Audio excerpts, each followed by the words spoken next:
Hey, you need to take the war rig off a click down the track. What if you're not back by the time the engines are cooled? Well, you keep moving.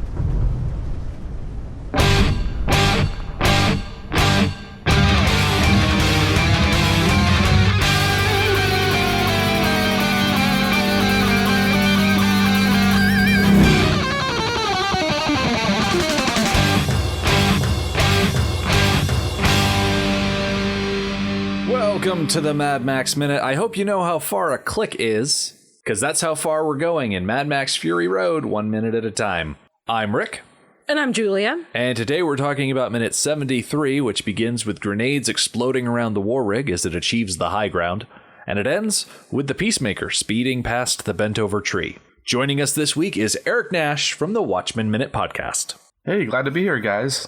Hey, Eric, it's good to have you. Thank you for spending some time with us. Glad to. This is a wonderful movie, in my opinion. Over the moon at when it came out and I first saw it, and I'm sure we'll go into that more detail, but can't wait for these 3 minutes. The Over the Moon might be one of the better ways to describe this week and the weeks that we've had and the weeks that... You know what? Actually, now that I think of it, I think this is our last nighttime week. I think it is. Like, we fade to black at the end of this week on Friday, and that's it. The next time we come back, boom, it's daytime again. Oh, man. Talk about a long night.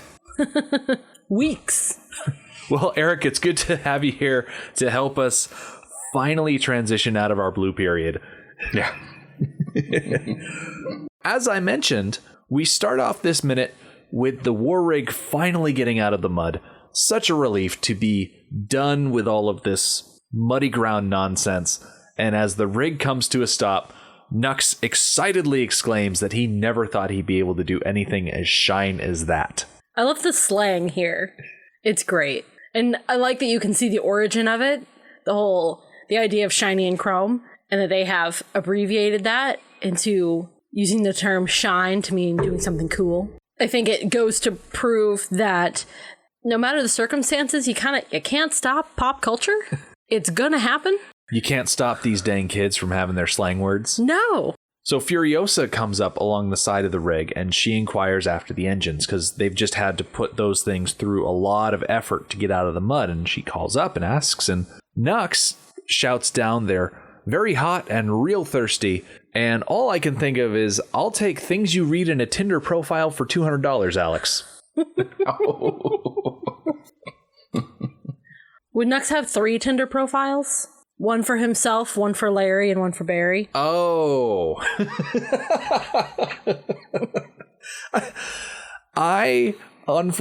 Fortunately or unfortunately, I don't know how to phrase it specifically, but I've never had the experience, or some would argue pleasure, of using online dating. Eric, I don't know if you've had. No, I've stayed away from that stuff. But I imagine if you've got tumors, you do one for yourself, and then the tumors are just kind of hangers on. I don't think you'd want to create an account for either, because what if you double book them for dates? If they don't go to the same restaurant, how are you going to handle that? That is dangerous.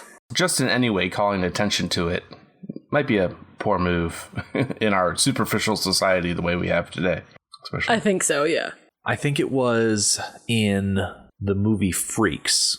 We watched it because of Angelo Rosito. We did? Yeah. Well, I did. Yeah, I was going to say, I don't think we watched it. But in that movie, there are conjoined twins, and they have this situation where one of the twins is looking to get married to one guy, and one of the twins is actively dating another guy, and it's really contentious. So I imagine with Larry and Barry, Larry is dating someone, and Barry doesn't like that person, and Nux gets dragged along, and he's got a full schedule as is, being a Blackfinger. I can only imagine how stressful that would be. But I imagine a Tinder profile would be the one place that you could put very hot and real thirsty and have it be usable out of the context of an overheated engine. I think so, yeah. Yeah, the real thirsty remark, that's very much, giving some personality to the engine, making it more humanistic. Going back to what we saw back when the flames were extinguished, they were running from the Rock Riders. The air intake opened up and you get that big suck of air, and it sounded like the war rig was breathing in, making it more like a person than an object. Mm-hmm. Yeah. Sometime recently, we were joking about the chain that connected Nux and Max having a character arc and being personified. Oh, yeah. And the chain had actually quite a complete character arc. I kind of see the same thing for the rig, too. Another thing, I mean, with the rig itself, with more the tanker storage area, is it's kind of making this a little bit of a turn at one point there, and all this kind of sand or other debris kind of falls off. I don't know if you guys noticed that. I did, and I have to wonder, has that sand been there since, like, the canyon? Yeah, right. I can't imagine that it has. It's streaming off the top of the tanker in, like, sheets, very fine sheets. I did notice that, and I have no idea where that sand came from. It does make me wonder if in some version of the film there was sand blowing around, as well as it being at night, as well as it being misty, foggy. You know, we never talked about what is in the air. I just kind of assumed it was mist because they were in this boggy area. But what if it's not? What if it's sand? What if they're having a more regular pre-apocalyptic sandstorm?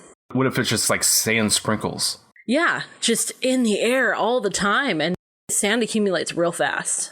Given that the tanker is rocking a whole lot since it's going up over the ridge, I would believe it if there was just a ton of dust and small sand up on top of the tanker, like in that little walkway that blew in during the sandstorm and the Rock Rider chase and all of this stuff, and it's just now getting jostled out the side.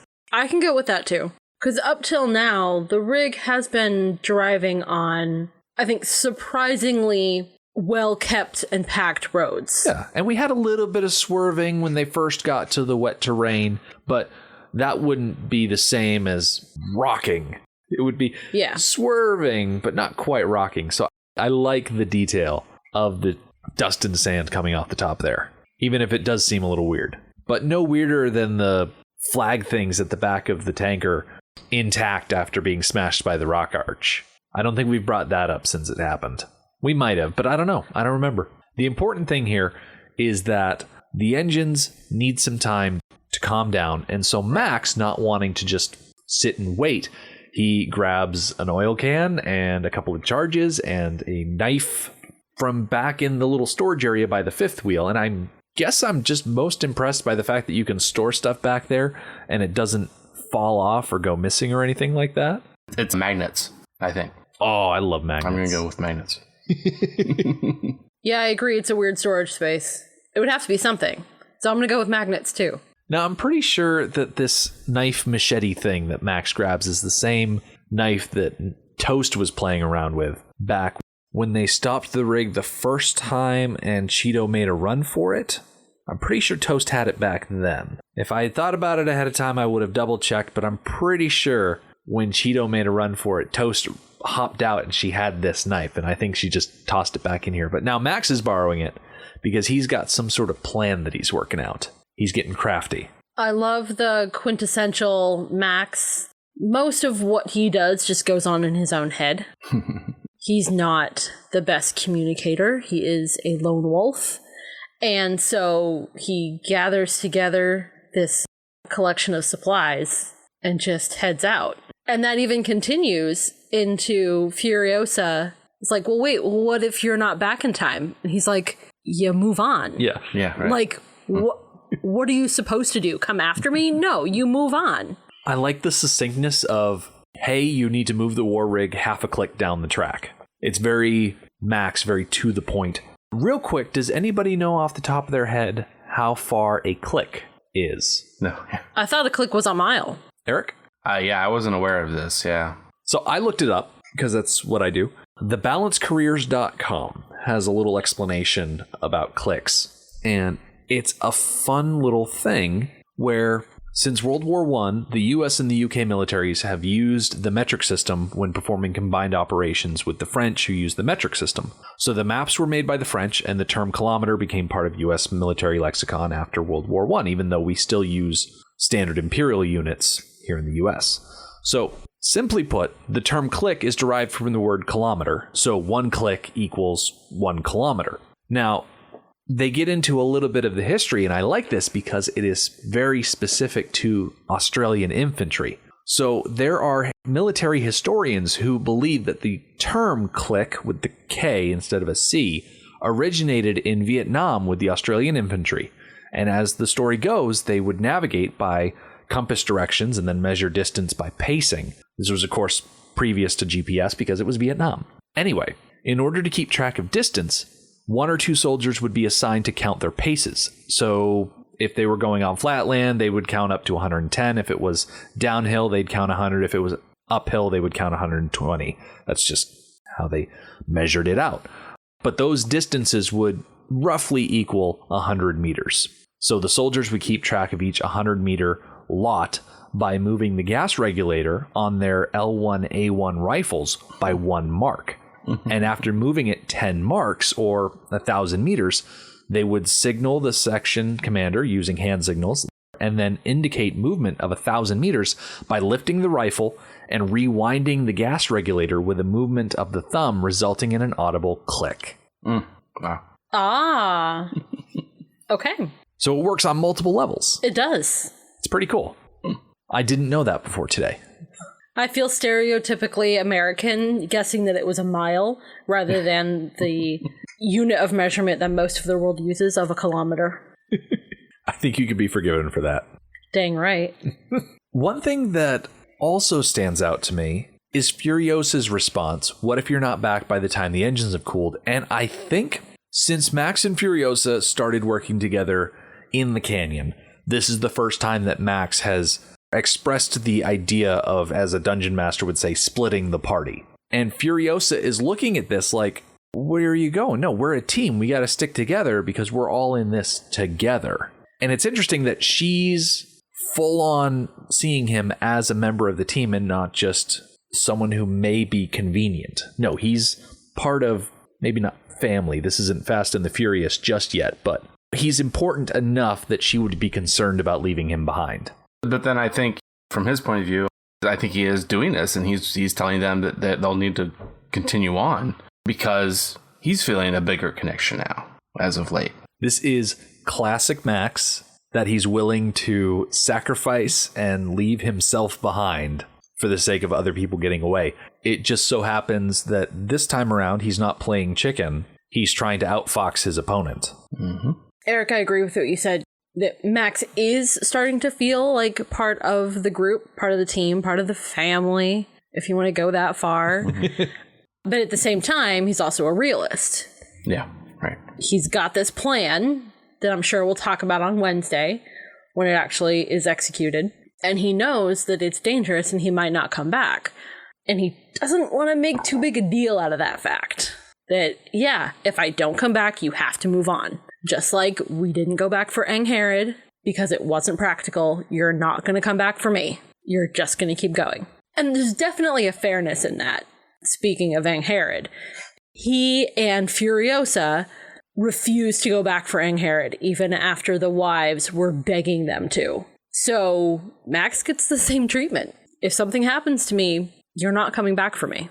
So it's only fair. Yeah, it would be a little ridiculous if Max was like, well, if I don't come back, then don't go anywhere because, don't leave me behind. And then Capable would be like, yeah, no. Like, she's compassionate, but she doesn't forget. Yeah, I think she would be particularly offended at a sentiment like that from Max. Yeah. But following that statement, Max just trots off into the night, disappearing into this blowing fog, dust, sand. I don't think we ever really settled on it. I'm just going to say it's fog because it seems like this would be a somewhat humid environment. And Toast walks up beside Furiosa and says, what do you suppose he's going to do? And Furiosa says, retaliate first. Okay, the first. Does she mean retaliate before going on to do other things? Retaliate before the opposing party can retaliate? Or retaliate before anybody else in his party can retaliate? Eric, what's your take on this? No, the middle one. Before they can retaliate. I mean, you had this previous battle stuff going on. So this is just their side, him in particular, retaliating before the other side. It's a low point in the battle, and that's when the retaliation. And he wants to do it first. He's on the ball, wants to go, wants to take care of it and not have to worry about it anymore. One way or the other for him. And based on the exchange that we're dealing with here, Max is in the position to retaliate because the bullet farmer, who's come from the bullet farm, has been the initial aggressor. He's the one that shot first. He has, not in a literal sense because of definitions and stuff, but the bullet farmer has taliated. And so now it is Max's turn to retaliate. So because I'm like this, I'm crazy about parts of words and things like that. I looked up the word retaliate on mashedradish.com. They did this whole write-up about the word retaliate. And the headline, which is why I pulled it up, said, "We can retaliate, but can we taliate?" So it turns out that there actually is an obscure verb in the English language that is taliate, but it means to tax, or more properly, to impose tallage. Tallage was a kind of tax levied in feudal Norman times, and it's a word with the ultimate Latin root of taliare or taliere, which means provide detail, entail, tailor, tally, yes, retail, all that stuff, root in there. Yeah. But the idea of retaliating is specifically to offer requital or repayment, to answer a slight or an insult with an act of aggression equal to or greater than the level of aggression initially given. So by saying retaliate first, Furiosa is saying very specifically, he's going to go answer their violence with violence. And while we're waiting, we're going to take care of these engines, which is what she means by let's go. Also, move half a click down the road, which is part of taking care of the engines. I think my question will be answered on Wednesday, but out of context, as we do, going 1 minute at a time, lots of things are out of context. Why does he have them move half a click down the road? Why not let the engines cool where they are right now? I feel it's a matter of he has this innate sense, or what have you, that these enemies that they're currently trying to fight, Bullet Farmer, his crew, that they have a good clue as to where they are right now. Whether or not that's really could be true or not, it's hard to say, I think. But just something deep down inside him, get a little more space. You're not going to go a whole click, because a whole click, I guess, maybe would really kill the engine, maybe. Yeah. But he's also aware of that, I guess, too, that, when an engine is pretty at its last leg, and you need to get it to cool down, having it drive a half click is okay, but a click would be no go. I like the idea that, yes, the bullet farmer has a decent idea of where they are, and since they're splitting up, not leaving the rig in that same place means that they're even further away. Max is heading towards the bullet farmer. The rig is heading away. So it's even more confusing to anybody who might be around. Okay, that sounds good to me. Yeah. Well, and then another thing is, in the bullet farmer, if he's following on the same road, roughly even, it might not be exactly right on the road, but maybe he's getting a little off. But, the bullet farmer is going to meet Max soon anyway. And from the looks of what Max has grabbed, namely the gas can, the thunderstick charge, I'm pretty sure he's going to set up the same type of trap that he did for the war party, sticking the charge down into the road. Maybe this time he'll incorporate the gas can as part of it just to give it a little bit extra oomph, considering that he is going to be trying to explode a hot rod tank thing, whatever you would describe the Peacemaker as. So moving the war rig half a click down the road would give him a little bit more space to set up that trap, to lie in wait. And then when that explosion does happen, there's less of a chance of it hurting the war rig because it is so much further away. And then when he does spring his trap, whatever he does, he doesn't have to worry about the wives or Nux or Furiosa being too close, so that if he acts a little bit reckless, as Max is wont to do, he doesn't have to worry about people getting caught in the crossfire. Sounds good. Yeah. That Max, he's got some good ideas from now and then. That pretty much brings us to the end of this minute. We get to see just how close the Peacemaker is as the bullet farmer and his cronies approach the bent over tree that we saw the war rig pass at the beginning of this minute. And so we'll follow up on Wednesday with how that goes. But before we get to that point, Eric, I would like you to tell our listeners where they can hear more of you. We actually finished a few months back now, Watchmen Minute, but it's set to be there as far as my co-host who's behind the hosting and so forth. Watchmen Minute, and it's at his other podcast website. It's at realpodcastnetwork.com/Watchmen Minute, and of course you can Google it and find it everywhere you can normally get your podcast. But doing just like Rick and Julia are doing here for Mad Max, we did for Watchmen the director's cut, 1 minute at a time. All 186 minutes of the director's cut. And then coming up, it might be appearing right now in your podcast feed, hopefully. Almost Famous Minute is the one that's come next for me.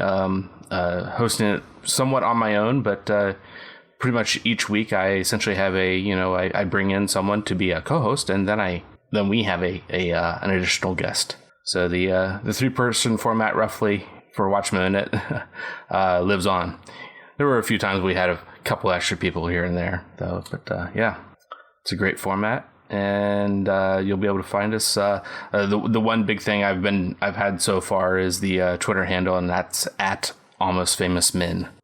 So if you're into superheroes, you've got one thing you can check out with Eric in it. If you are into ensemble pieces built around rock and roll bands and classic rock music, you've also got Almost Famous Minute. So no matter what you're into, as long as it's one of those two things, you'll be covered. Yeah. And they both contain Billy Crudup. Yep. As for us, we will be coming back on Wednesday, where Furiosa will move the rig, Nux and the wives will cool the engines, and Max will return from his little foray with some spoils. The Mad Max Minute podcast is a fan project by Rick and Julia Ingham. The Mad Max franchise was created by George Miller and Byron Kennedy, is presented by Kennedy Miller Mitchell Productions, and distributed by Warner Brothers. Mad Max Minute is produced and edited by Rick Ingham. Our opening music is Verdi's Dies Irae by Daniel Bautista of danielbautista.com. Our home on the internet is madmaxminute.com. You can follow us on Twitter at madmaxminute, like us on Facebook by searching for Mad Max Minute, and join our Facebook listener group, Mad Max Minute Beyond Microphone. If you'd like to support the podcast, visit madmaxminute.com, where you can see what's in our TeePublic store, join our Patreon, or even donate to the show to help us keep the tanks full. Thank you for joining us for minute 73 of Fury Road. We'll see you next time.